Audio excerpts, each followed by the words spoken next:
Hey, Hal. How are you, Emily? Awesome. Thank you so much for joining us.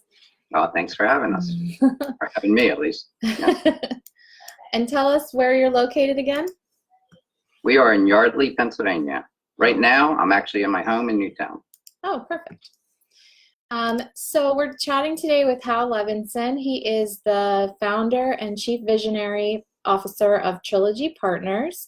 They're a business advisory firm, and they work with small to medium-sized businesses to scale, transform, and transition by looking at the three areas: finance, strategy, and people. Very good to have you today, Hal. We're going to be talking a little bit about how to reinvent your company during a time of crisis, which is something all of us are dealing with right now. So, Sure. what kind of recommendations do you have for owners who want to reinvent their companies during these times?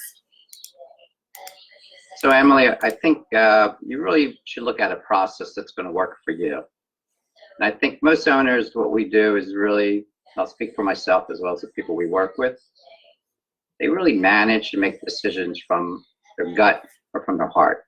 Today, I think you also have to look at the facts and the data. So I would recommend three different areas. One being practical, two being emotional, and the third is how do you take action? So from the practical side, I think right now you have to really look at financial.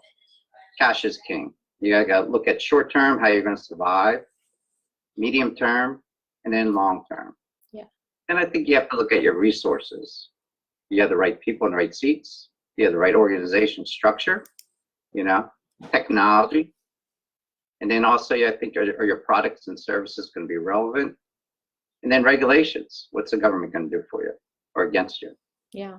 And I would actually do like a mini SWOT where, you look at your strengths, your weaknesses, whether there's external factors, there are opportunities, and whether there's threats. Some you can control, but you have to be aware of.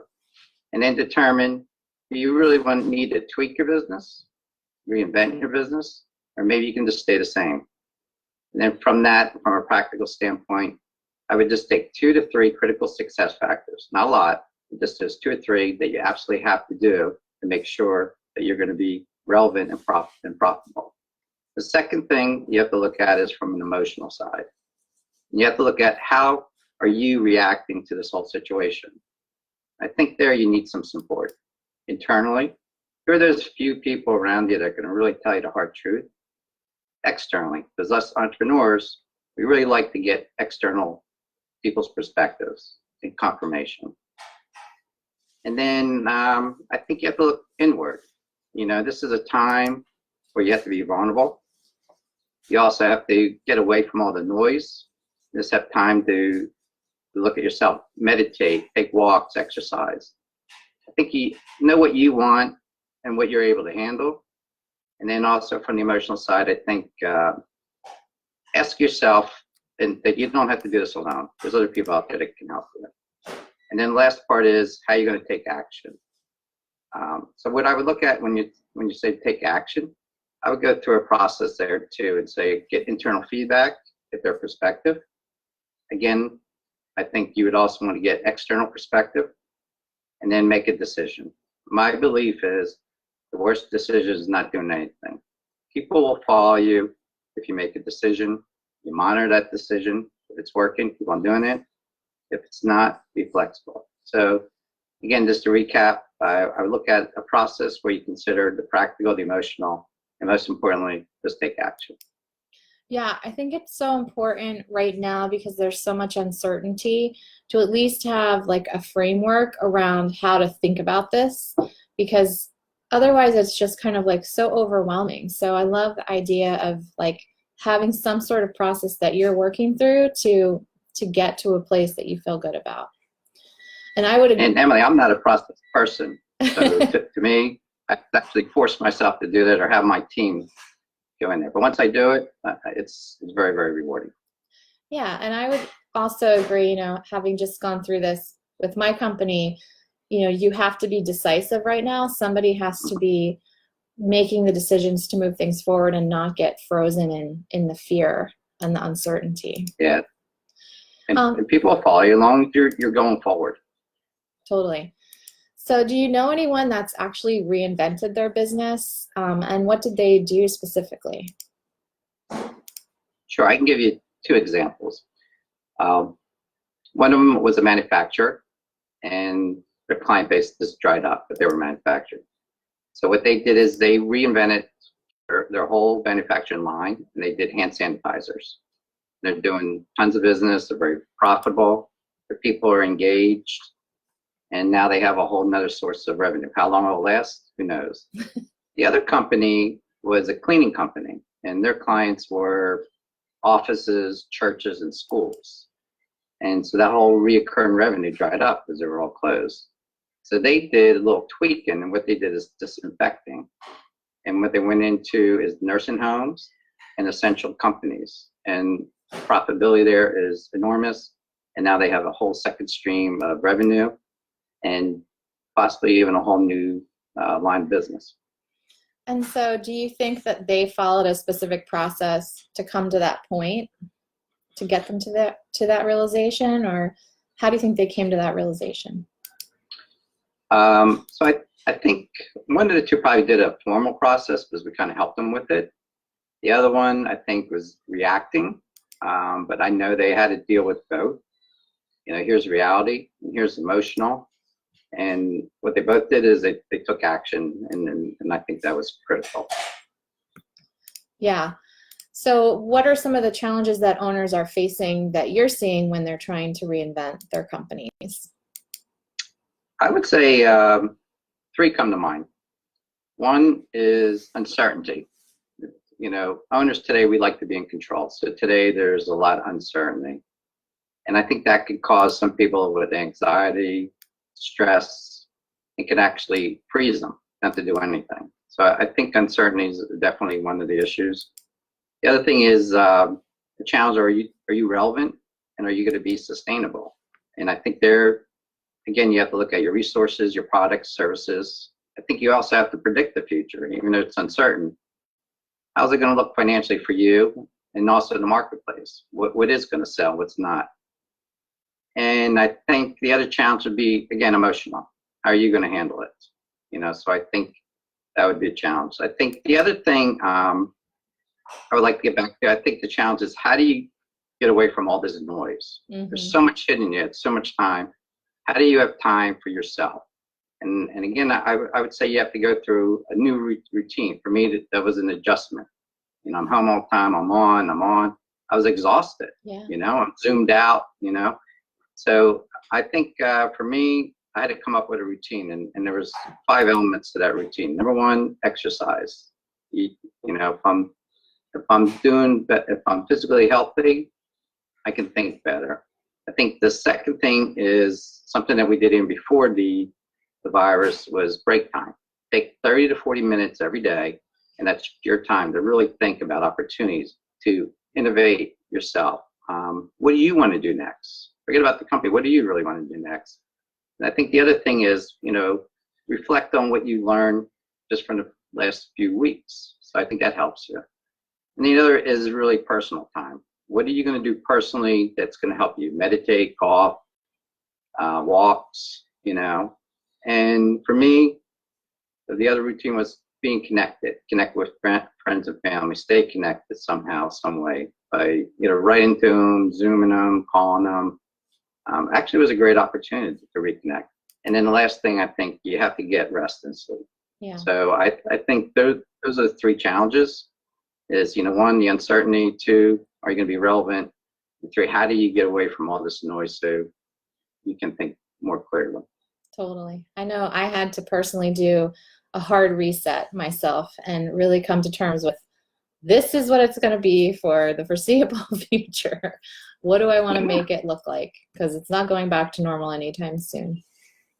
Especially. And I know for me and some of my clients, yeah, there's different emotions. You know, there's just times I'm ready to go, and other times I'm just like, I don't even want to deal with this. Totally. So do you think that a lot of CEOs manage by fear or by opportunity? Like, what's your perspective on that? So we get that question a lot, and some people might be surprised at my answer. I would say more by fear. Okay. But I think you have to look at what when you say fear, what does that mean? I think they're really afraid of letting other people down, letting their team down, missing opportunities. I think a lot of owners, including myself, are very critical of themselves. Why didn't I do this? I could have done that. And also even the fear of with their company, that's a part of them. So how are people going to view them? That's their identity. Right. But I do think fear could be good. And I just got done watching the Michael Jordan series. And I believe his fear was not being the best. Right. And that was a driver for him to go for excellence. And he won 3 championships with it. So, he managed fear. Overall, though, I do think owners are very positive, opportunists, and, they're optimistic. So I think if you're able to, sometimes I can get you in trouble too. You have to be realist. And we all have blind spots. So I think, you have to surround yourself with people that will identify those blind spots, can humble you, and at the same time protect you from yourself. So I think when you combine opportunity and manage your fear, there's nothing stopping you. Yeah, I definitely think it requires a healthy mix of both. I know as a single mom, I've built my company for over 12 years, and fear has definitely been a motivator, just for our own well-being. But, I think on the positive side, also opportunity is a motivator.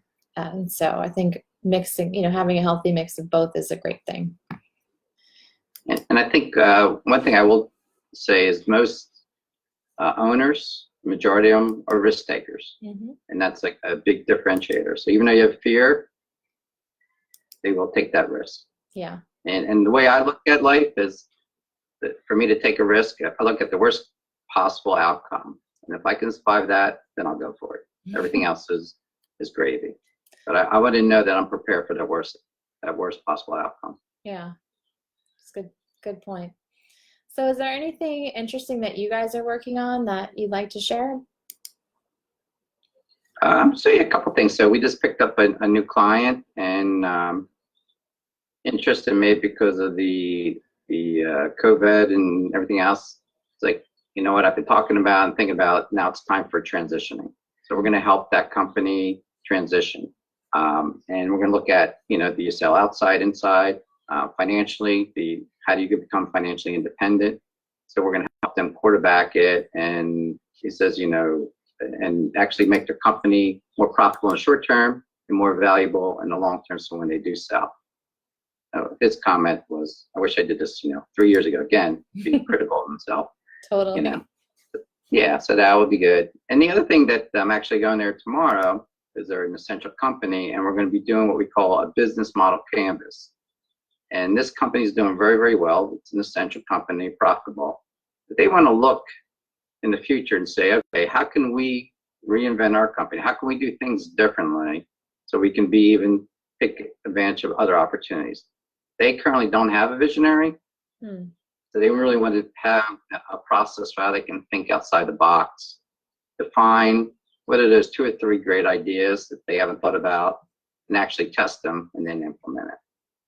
Awesome. Cool. So where can everybody find you and learn more about what you guys are working on and how you could help? Right here, I'm at home. Seriously. Newtown, PA, they can everyone. go to our website, Yeah, there you go, Newtown, PA. My wife will love it. So, go to our website, www.gettrilogypartners.com. Again, that's www.gettrilogypartners.com.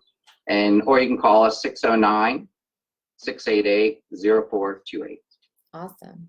Well, if you're looking for help, navigating where to go from here, Hal and his team are a great resource. Hal is part of EO Entrepreneurs Organization, along with me, out of the New Jersey chapter. I'm in the Philly chapter. And that's also a great organization that we're both pretty passionate about. But thank you for being here, Hal, and sharing your knowledge. Appreciate it. Thanks for giving me the opportunity. I appreciate it. Yeah. Take care. And everyone be safe and take advantage of those opportunities. Definitely. Thank you.